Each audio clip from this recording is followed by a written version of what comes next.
Family members, pilots and TWA investigators read the 230 names of passengers and flight crew killed on TWA Flight 800 during a solemn ceremony Saturday evening at Smith Point County Park, where they handed out 230 carnations.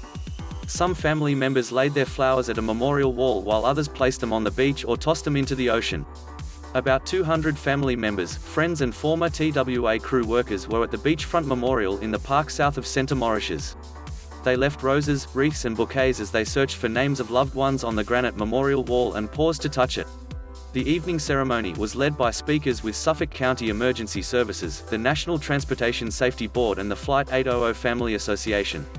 Retired Suffolk County Emergency Services Commissioner David Fischler, who led the response off the coast of Center Moriches the night of July 17, 1996, said during the ceremony, "That night we responded to an emergency we had never seen in this country.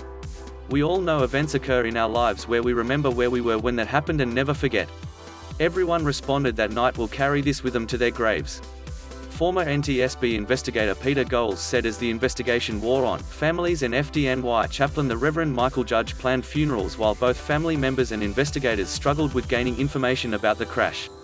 "The blueprint for how families are treated was written here with your tears and support," Goelz said. "Families here will never have to face the challenges you had to face, and the world is different and better because of you."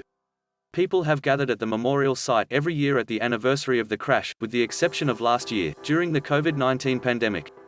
They have stood on the nearby shoreline as the names of those who died were read near sunset, around the same time the jet exploded and crashed about 10 miles offshore.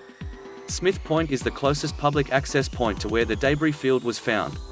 The flight bound for Paris and Rome exploded at 8:31 p.m. on July 17, 1996, just 12 minutes after takeoff from Kennedy Airport. Once the plane had climbed to an elevation of 13,800 feet, air traffic controllers lost radar and radio contact with the pilot. For many, fighting back tears 25 years later, the memorial is a painful but comforting reminder of how fragile life is and how quickly they had to say goodbye.